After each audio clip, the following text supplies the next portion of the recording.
Bom dia, vida, meu amado. Bom dia, vida, minha amada. A paz do nosso Senhor e Salvador, Jesus Cristo. Amém? É o Bom Dia Vida chegando, trazendo paz, amor, alegria, esperança ao teu coração.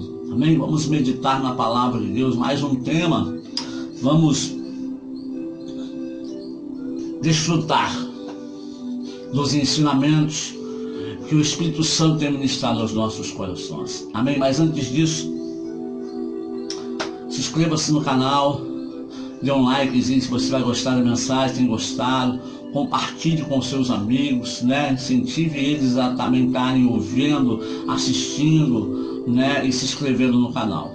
Amém?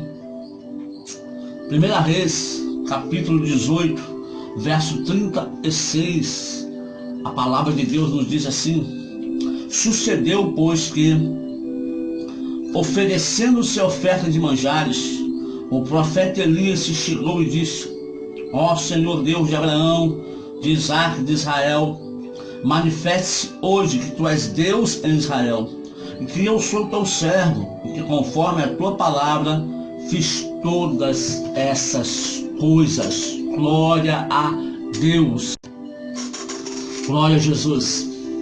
Amado, nós estamos aqui vendo a passagem quando o profeta Elias, depois de se passar aqueles 3 anos e meio, está no Monte Carmelo, aonde ali houve um encontro do profeta de Deus contra os profetas de Baal e de Azera, que serviam à mesa de Jezabel, para, através do sacrifício apresentado a Deus e a resposta de Deus, do Deus que respondesse, o povo de Israel ficaria sabendo qual era o verdadeiro Deus. O empate ali, a confusão que existia era que o povo de Deus apresentava uma adoração sincera a um Deus errado. Mas Elias queria que eles adorassem sinceramente ao Deus verdadeiro. Acabe, rei de Israel da época, casou com Jezabel, e Jezabel era devota de Baal, e ela conseguiu fazer a cabeça do rei, digamos assim, e ele construiu nesse monte um altar para Baal, um templo para Baal. E o povo seguiu o rei e adorava Baal, sacrificavam crianças, faziam tantas coisas que entristeciam a Deus. E o profeta Elias se levanta nesse tempo, não para saber que Deus era Deus, porque Elias sabia disso, mas para que o povo, o seu povo, o povo de Israel, soubesse quem era o Deus verdadeiro. E aí eles estão, e eu quero falar sobre o seguinte: o que somos para Deus. Você vai dizer: pastor, a Bíblia diz que eu sou filho de Deus, eu sou abençoado de Deus, sou objeto do amor de Deus. Sim, glória a Deus por isso. Mas eu quero trazer dentro desse versículo que nós lemos, 1 Reis 18:36, uma perspectiva diferente, para você entender o que você é para Deus e o que eu sou para Deus. Sabe,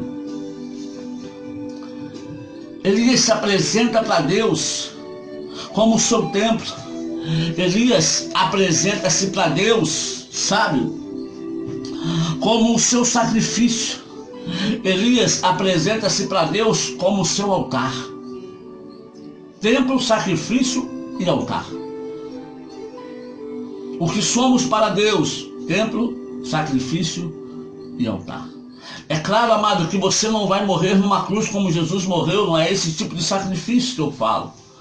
Mas vamos decorrer na mensagem, vamos tentar entender, que o Espírito Santo ilumine o seu e o meu coração para entendermos.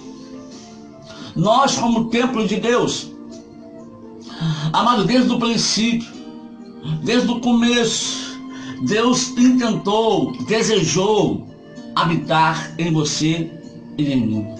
Esse era o desejo de Deus, habitar em nós. Quando você pega a Bíblia e começa a desfolhar e ler Gênesis capítulo 2, verso 7, você vai ver que ela diz assim: e formou Deus o homem do pó da terra, e soprou em seus narizes, ou sua narina, um fôlego de vida, e o homem foi feito alma vivente. Louvado seja Deus, glorificado seja o Senhor Cristo. Escute bem, Deus amado, ele começa a colocar em ordem a terra. Porque a Bíblia diz em Gênesis capítulo 1 que no princípio era o verbo, desculpe, isso é João, diz que no princípio a terra estava sem forma e vazia, mas que o Espírito Santo de Deus pairava sobre a face da terra. Nós não acreditamos que Deus, com todo o seu poder e a sua onipotência e sabedoria, criaria alguma coisa sem forma e vazia. Então nós entendemos que do versículo 1 para o versículo 2, alguma coisa aconteceu que não está relatada ali, que fez com que a terra se tornasse sem forma e vazia, e que mesmo assim o Espírito Santo pairava sobre ela. Eu quero abrir um parênteses para dizer uma coisa para você, que você pode ser filho de Deus, pode ter aceitado a Jesus, pode ser crente, cristão em Cristo Jesus, e a sua vida pode estar sem forma e vazia, e mesmo assim você pode ter o Espírito Santo sobre a sua vida. Porque a Bíblia diz que o Espírito Santo pairava sobre ela, e ela estava vazia e sem forma e em trevas, mas ele pairava sobre ela. E o que aconteceu que ela mudou? Ela recebeu uma palavra. E as coisas começam a mudar na nossa vida quando nós temos uma palavra, quando nós recebemos uma direção. Sabe, quando Deus libera uma palavra para nós, a Bíblia vai dizer: disse Deus, haja luz, e houve luz. E ali Deus começa a colocar em ordem a terra. Deus começa a organizar as coisas que foram desorganizadas. Deus começa a arrumar cada coisa em seu lugar e a decretar com a sua palavra que cada coisa aconteceria em sequência, numa organização tremenda e poderosa que nenhum homem, que nenhum ser teria condições de fazer se não fosse Deus. Então ele chega para criar o homem. Então diz que Deus tomou do pó da terra e formou o homem. A Bíblia não diz assim como eu vou falar, mas eu imagino dessa forma. Imagine Deus vindo à terra, pegando o barro e começando a moldar um boneco no barro. E agora você imagine o cão, o diabo, observando Deus, pensando que tivesse escondido dele, mas Deus sabendo, porque Deus sabe de tudo. Talvez o diabo pensasse assim: olha, Deus está ficando maluco. A falta da minha presença lá no Santo dos Santos para administrar a oração dele está deixando ele meio doido da cabeça. Ele está brincando com barro, está fazendo bonequinho de barro. Só que Deus tinha uma intenção bem maior do que fazer um bonequinho de barro. A Bíblia diz que ele soprou. O termo original é o ruach do seu espírito, e o homem passou a ser alma vivente. Começa ali o projeto de Deus de um templo para que ele pudesse habitar na hora, no tempo determinado e certo. Ele pega esse homem, coloca esse homem no jardim que ele criou e dá a esse homem toda a autoridade, poder e domínio na terra. O homem dominaria a terra e dominou por um tempo. O homem estaria na terra representando Deus. A Bíblia diz que Adão era super inteligente, deu nome a todas as coisas na terra. Adão tinha uma ligação com Deus direto, ele conversava com Deus toda a viração da tarde. Então entendemos que ele falava com Deus diretamente. É como se toda tarde, lá no jardim, tivesse uma mesa e eles na viração da tarde sentavam para tomar o seu chá da tarde, para tomar o seu cafezinho da tarde. E Deus chegava: e Adão, meu filho, como é que foi o seu dia? O que você fez hoje? E Adão conversava com Deus. Você consegue imaginar isso? Que coisa tremenda, coisa maravilhosa. Era direto. Mas a Bíblia diz, amado, que o homem pecou. A Bíblia diz que o homem desobedeceu. A Bíblia diz que o homem fez aquilo que Deus disse para não fazer. Eu quero que você entenda isso. Deus não te prende a nada, e Deus não te obriga a nada. Deus deu a você e a mim algo chamado livre-arbítrio. O Deus, ele te orienta, ele fala: ó, não coma daqui, porque o dia que você comer, você vai morrer. Deus, ele fala o que vai acontecer se você fizer a coisa errada. Sabe, ele pode até perdoar, e o perdão vem e existe mesmo, porque o homem foi perdoado, houve um sacrifício de sangue, e Adão e Eva foram cobertos na sua nudez com pelos de animais. Mas eles saíram daquele lugar onde tinha a presença de Deus diretamente ligada a eles. O elo foi quebrado, o jardim foi escondido, e eles foram viver fora daquele lugar. Nós temos que pensar muito bem naquilo que nós vamos fazer ou não fazer. porque embora o perdão venha, as consequências não são tiradas. Davi, quando pecou, ele foi perdoado por Deus, mas a espada nunca se afastou da sua casa, foi o que Deus falou. A consequência viria. Então nós andamos. Aí você vai abrir Êxodo 25, verso 8, a Bíblia vai dizer, Deus falando, e me farás um santuário, e habitarei no meio deles. Aqui Deus já estava tirando o povo de Israel do Egito. Já tinha intervido poderosamente na descendência de Abraão, que se tornou escrava no Egito. E o desejo de Deus sempre foi habitar com o seu povo. Deus então tira da escravidão um povo que mal conhecia ele.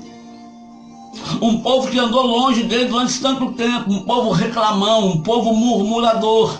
E ele faz isso por amor e fidelidade a Abraão, seu amigo.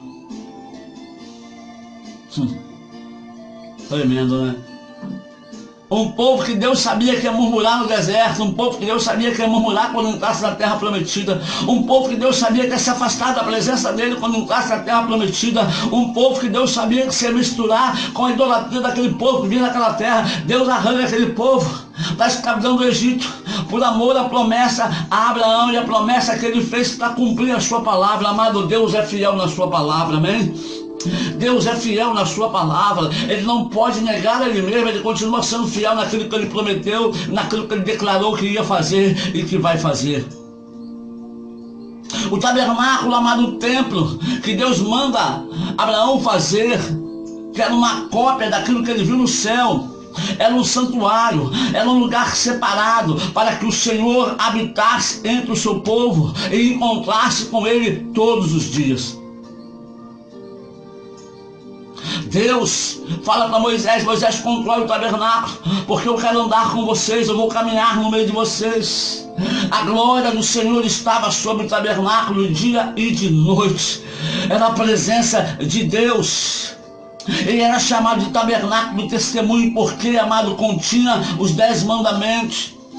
Dentro da arca tinha, sabe o que? As tábuas da lei.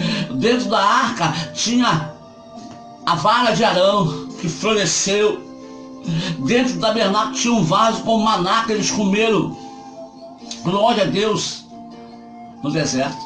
E não se estragou. Tinha os mandamentos, a tábua, tinha a vara de Arão e tinha o vaso com maná. Olha só que coisa tremenda. Dentro da arca, que estava no Santo dos Santos, dentro do tabernáculo. Talvez você diga, pastor, mas isso foi lá na lei.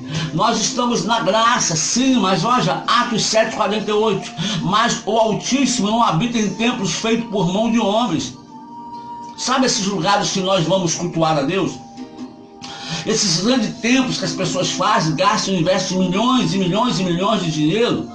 Deus não habita ali. Sabe por que Deus se manifesta ali? Porque ali se reúne o seu povo. Porque ali se reúne a sua igreja, porque ali se reúne um povo que adora o Deus, e aí quando eles estão ali, ele se manifesta, porque se esse povo se reunir na praça, Deus se manifesta na praça. Se esse povo se reunir dentro de um ônibus, Deus se manifesta dentro do ônibus. Se esse povo se reunir numa casa, Deus se manifesta numa casa. Louvado e engrandecido seja o nome do Senhor. Deus não habita em templos feitos por mão de homens. 1 Coríntios 3,16. Não sabeis vós que sois templo de Deus e que o Espírito Santo habita em vós. 1 Coríntios 6,19. Ou não sabeis que o vosso corpo é o templo do Espírito Santo que habita em vós, proveniente de Deus, e que não sois de vós mesmo. Oh, glória a Deus. Nós não somos de nós mesmos, nós somos templo de Deus, feitos, criados pelo Senhor. Agora lembra daquele bonequinho de barro que Deus estava fazendo lá em Gênesis? Olha o bonequinho de barro aí que Deus criou. O diabo, amado, achou que não era nada, que não ia dar em nada. O bonequinho de barro que Deus criou lá em Gênesis capítulo 2, verso 7, é o templo aonde Deus habitaria. É o templo de barro, é o templo feito pelas mãos de Deus. Glória a Jesus. O templo de barro que Deus decidiu habitar. Nós somos o santuário de Deus. Ei, você é o santuário de Deus. Eu sou o santuário de Deus. Nós somos o tabernáculo do testemunho, isso como exemplo de vida cristã e caráter. Nós somos o tabernáculo do testemunho. O que estava dentro do tabernáculo? A tábua com os 10 mandamentos. O que tem que estar dentro de nós? Tabernáculos feitos por Deus, o testemunho da glória de Deus. Olha, a tábua com os 10 mandamentos, a palavra tem que estar em nós. A vara de Arão que floresceu representando a unção do Espírito Santo, ele tem que estar dentro de você. Glória a Jesus. O maná que descia do céu toda manhã e alimentava o povo, é a palavra de Deus, que é o maná do Senhor. Aquele que não comer da minha carne não tem parte comigo. Esse maná tem que estar na tábua do teu coração. Glória a Jesus. Não tem que estar escondido. Não esconda ele, amado. Guarde ele. Guardei a tua palavra no meu coração para não pecar contra ti, diz o salmista. Mas não esconda, amado. Se você esconder, você não vai lembrar onde você escondeu, vai esquecer. E quando você precisar, você não vai ter como pegar. Mas quando você guarda, você sabe onde você coloca. Você sabe onde você coloca. Você sabe onde você guarda. Louvado e engrandecido seja o nome do nosso Deus. Por isso, aleluia, glória a Deus. Nós somos o tabernáculo do testemunho. Devemos viver de tal forma que a presença de Deus emane de nós em qualquer lugar que nós estejamos. Sabe, amado, nós só entramos no lugar quando nós saímos dele. Pastora Flávia, canta aquele louvor aí para a gente poder entrar na presença de Deus. Olha, nós saímos da presença dele. Toca aquela música aí, gente. Vou cantar aquela música de adoração e assim a gente entra na presença. A gente só entra no lugar se nós sairmos dele. Se nós não sairmos dele, nós não precisamos entrar, nós permanecemos nele. O problema é que nós vivemos saindo da presença de Deus, com um modo de vida errado, mesmo sendo crente, como aquele povo fazia quando caminhava no deserto. Nós somos o tabernáculo do testemunho. O caráter nosso tem que ser santo. Como templo de Deus, amado, você e eu, nós não podemos participar do pecado que envolve a sociedade. Como templo de Deus, nós devemos rejeitar toda forma de imoralidade. Como templo de Deus, nosso corpo não pode ser profanado por qualquer impureza ou mal proveniente da imoralidade em desejos, filmes, novelas, livros ou revistas. Como templo de Deus, eu e você, nós devemos ser santos como Ele é, separados para Ele. 1 Pedro 1, 14 ao 16, a Bíblia diz: como filhos obedientes, e não vos conformando com a concupiscência que antes havia em vossa ignorância, mas como é santo aquele que nos chamou, sede vós também santos em toda a vossa maneira de viver. Portanto, está escrito: sede santo, porque eu sou santo. E aí, sabe o que eu faço? Eu levanto a mão para o céu e falo: Deus, tem misericórdia da minha vida, porque deixamos a santidade tão rapidamente. Pensamentos invadem a mente, voamos e navegamos, escorregamos na maionese com esses pensamentos.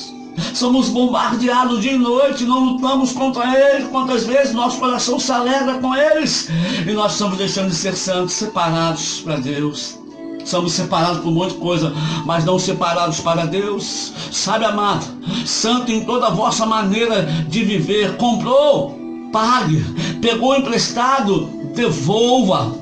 Desvie-se do mal, faça o bem sem olhar a quem, porque a Bíblia diz: se você sabe fazer o bem e não faz, você está pecando. Não minta e nem omita. Separe-se para Deus, vivendo em santidade. Amado, para resistir ao diabo, primeiro nós devemos nos sujeitar a Deus. Tiago fala isso. Sujeitai-vos a Deus e resistir ao diabo, e ele fugirá de vós. Ele só foge de nós se nós primeiro nos sujeitarmos a Deus. E quando é sujeitar a Deus, amado, não é aquilo que nós fazemos às vezes no culto adorando a Ele, é sujeitar dentro da palavra, é se sujeitar aqui, ó, obedecendo isso e desviando-se do mal. Somos templo, a habitação, morada de Deus. Essa é a primeira parte do que nós somos para Deus, templo do Senhor. E como templo, nós temos que ter uma vida digna daqueles que carregam dentro de si um tesouro. O templo pode não ser muito bonito, amado, de barro sim, Pode não ter muita luxúria, sim. Mas o que impressiona não é o templo, é o que está dentro do templo. O que tem que impressionar não é o que está fora, é o que está dentro. E aí, quando o que está dentro se manifesta, sai, aí contagia quem está em volta. Pai, louvamos o seu santo nome. Bendizemos ao Senhor nessa hora. Obrigado, Senhor. Obrigado.